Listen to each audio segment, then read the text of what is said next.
Hello students, this is your economics teacher Ayala. I hope you are well and utilizing the time wisely. In the previous class, you learned about exception to the law of demand, extension and contraction of demand, elasticity of demand. Today, you are going to learn about determinants of elasticity of demand, measurement and importance of elasticity of demand, and indifference curve analysis. Students, please watch this video very carefully till the end. Fine. Let us enter into the topics. First, you are going to learn about determinants of elasticity of demand. Students, take the page number 41. There are many factors that determine the degree of price elasticity of demand. The elasticity of demand depends on first, nature of the commodity, second, uses of commodity, third, existence of substitute, fourth, postponement of demand, fifth, amount of money spent, sixth, habits, and seventh, range of prices of commodity. Some of them are discussed below. First, availability of substitutes or alternatives. If close substitutes or alternatives are available for a product, then the demand for that product tends to be very elastic. If the price of that product increases, buyers will buy its substitutes or alternatives. Hence, fall in its demand will be very large. Hence, price elasticity will be larger. Example, vegetables. For salt, no close substitutes are available. Hence, even if the price of salt increases, the fall in demand may be 0 or less. Hence, salt is price inelastic. That is, the price of salt is less than 1. B. Proportion of consumers' income spent. If a smaller proportion of consumer income is spent on particular commodity, say X, price elasticity of demand for X will be smaller. Take for example, salt. People spend a very small proportion of their income on salt. Hence, salt will have small elasticity of demand or inelastic. Third, number of uses of commodity. If a commodity is used for greater number of uses, its price elasticity will also be larger. For example, milk is used as buttermilk, curd, ghee, and for making ice cream, etc. Hence, even the small fall in the price of milk will tempt the consumer to use more milk for many purposes. Hence, milk has greater price elasticity of demand. Fourth, complementary between goods. For example, along with petrol, lubricating oil is also used for running automobiles. Here, a rise in the price of lubricating oil may not reduce the demand for lubricating oils. Hence, the complementary good here, lubricating oil will be price inelastic. That is, the price of lubricating oil is less than 1. Fifth one, time. In the long run, the elasticity of demand for many goods will be larger. This is so because in the long run, many substitutes can be discovered or invented. Therefore, the demand is generally more elastic in the long run than in the short run. In the short run, bringing out new substitutes is difficult. Next, we will discuss measurement of elasticity of demand. There are three methods of measuring price elasticity of demand. So, first, percentage method. This is measured as the relative change in demand divided by relative change in price, or percentage change in demand divided by percentage change in price. Formula for percentage method: EP is equal to percentage change in quantity demanded divided by percentage change in price. For example, the price of apple rises by 10% and the demand for apple falls by 15%. Then EP is equal to 15 by 10 is equal to 1.5. This means that the demand for apple is elastic, that is EP greater than 1. If the demand falls to 5% for a 10% rise in price, then EP is equal to 5 by 10 is equal to 0.5. This means that the demand for apple is inelastic, that is EP less than 1. Here, percentage method refers to EP is equal to delta Q by delta P into price by Q. It is also known as ratio method. When we measure the ratio as EP is equal to percentage change in quantity demanded divided by percentage change in price, where percentage delta Q is equal to percentage change in demand, percentage delta P is equal to percentage change in price. Second measurement of elasticity of demand, total outlay method. Marshall suggested that the simplest way to decide whether demand is elastic or inelastic is to examine the change in total outlay of the consumer or total revenue of the firm. Total revenue is equal to price into quantity sold. Therefore, TR is equal to P into Q, where there is inverse relationship between price and the total outlay. Demand is elastic. Direct relation means inelastic. Elasticity is unity when total outlay is constant. In short, we can measure elasticity through a change in expenditure on commodities due to change in price.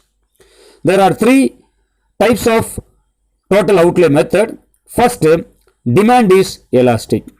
If total outlay or expenditure increases for a fall in price, EP greater than 1. Second, demand is inelastic. If the total outlay or expenditure falls for a fall in price, EP less than 1. Third, elasticity of demand is unitary.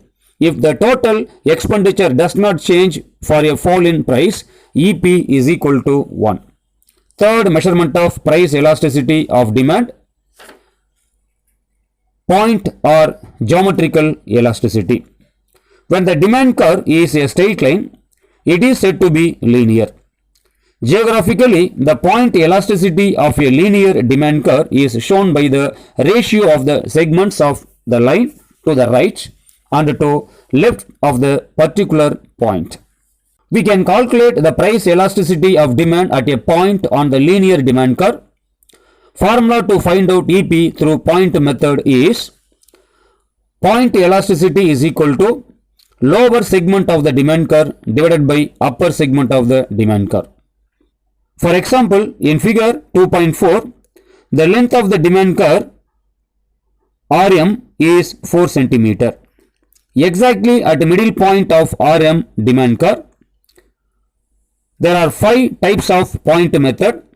First, EP at point P, EP is equal to PM by PR is equal to 2 by 2 is equal to 1. Therefore, EP is equal to 1.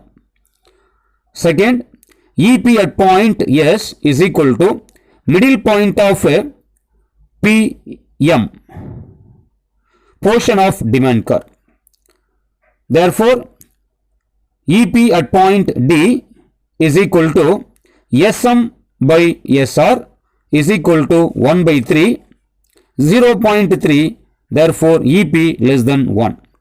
Third, EP at point Q, therefore QM divided by QR is equal to 3 by 1 is equal to 3, that is EP greater than 1. Fourth, EP at point M is equal to 0 by RM is equal to 0 by 4 is equal to 0. 5. EP at point R is equal to RM by 0 is equal to 4 by 0 is equal to infinity. Students, see the diagram. This diagram represents EP is equal to L by U, where EP stands for point elasticity, L stands for lower segment and U stands for the upper segment. Next, you are going to learn about importance of elasticity of demand. There are 6 importance of elasticity of demand. First, price fixation. Each seller under monopoly and imperfect competition has to take into account elasticity of demand while fixing the price for his product. If the demand for the product is inelastic, he can fix a higher price. In short, if the demand for a product has different elasticities in different markets, then the monopolist can fix different prices in different markets. This price discrimination is possible due to different price elasticities. Second importance of elasticity of demand, production.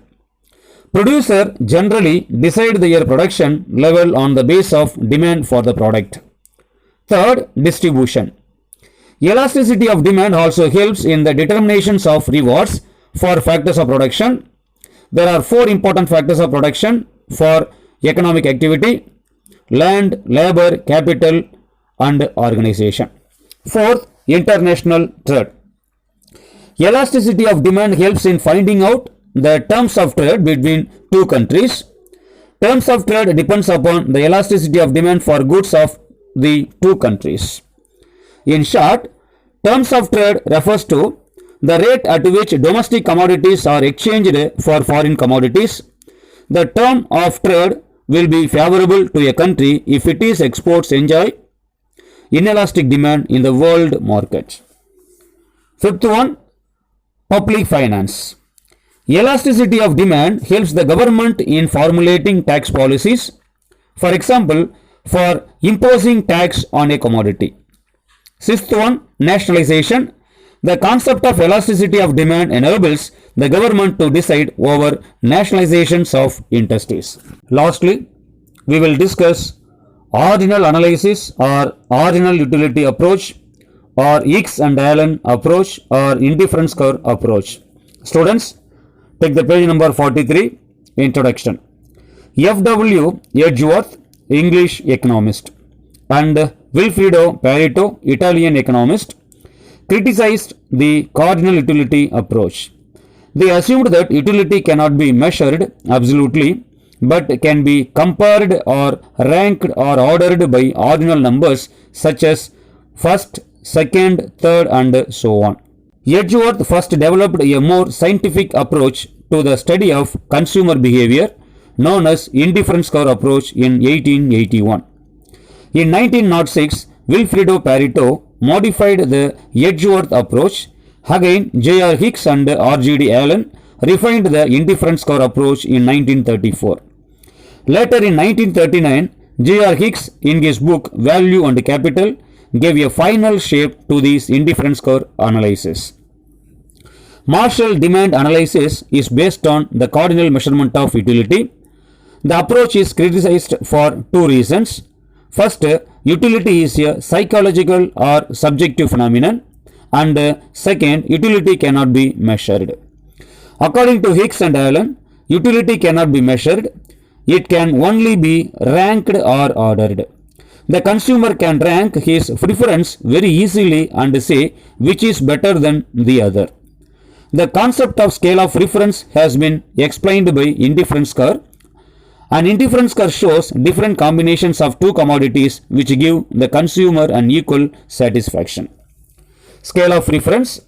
This theory is also based on scale of preference. A rational consumer usually prefers the combinations of goods which gives him maximum level of satisfaction.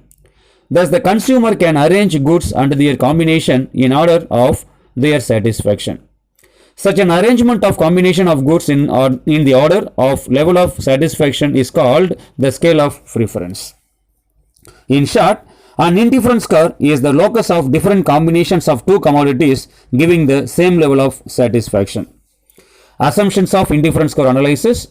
First assumption, the consumer is rational and his aim is to derive maximum satisfaction. Second assumption, utility cannot be cardinally measured but can be ranked or compared or ordered by ordinal numbers such as 1, 2, 3 and so on. Third, indifference curve approach is based on the concept diminishing marginal rate of technical substitution. Fourth, the consumer is consistent. This assumption is called as the assumption of transitivity. Next, an indifference schedule.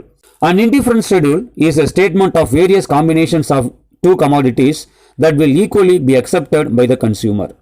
The various combination gives equal level of satisfaction to the consumer. Therefore, he is indifferent between various combination. Here, an indifference schedule may be defined as a schedule of various combination of two commodities which will give the same level of satisfaction. In other words, indifference schedule is a table which shows the different combinations of two goods that gives equal satisfaction to the consumer. Table has 5 combinations of two commodities, apple and orange.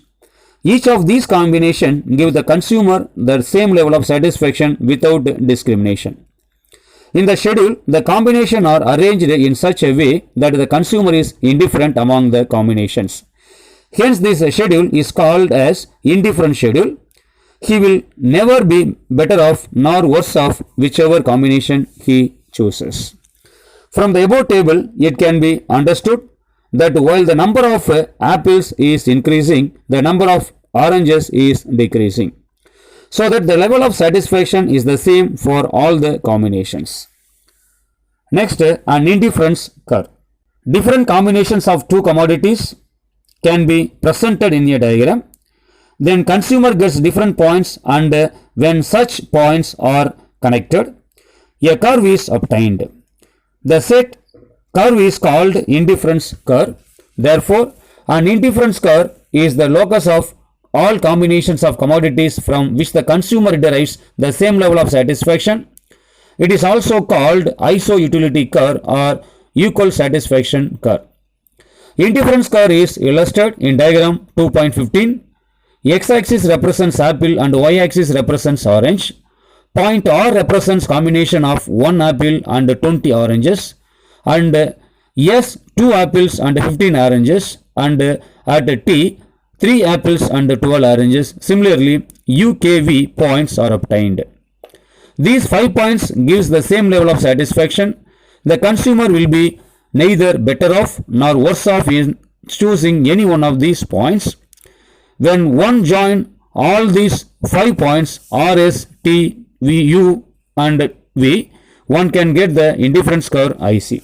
Next, an indifference map. Indifference map is a group of indifference curve for two commodities showing different level of satisfaction. In this indifference map, it should be clearly understood that a higher indifference curve denotes higher level of satisfaction and a lower indifference curve represents lower level of satisfaction.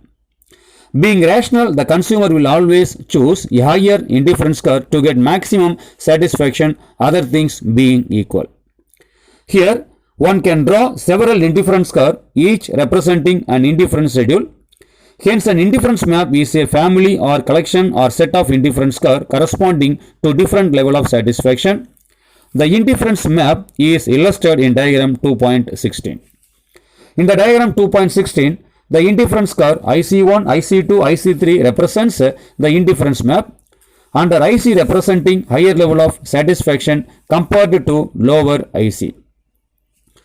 Marginal rate of substitution.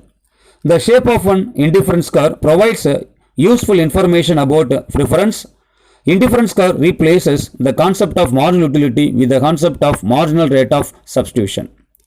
According to Liffe, the marginal rate of substitution of x for y, MRS xy, is defined as the maximum amount of y the consumer is willing to give up for getting an additional unit of x and still remaining on the same indifference curve. That's all for today. We will continue in the next class. Finish the assignment by clicking the link below.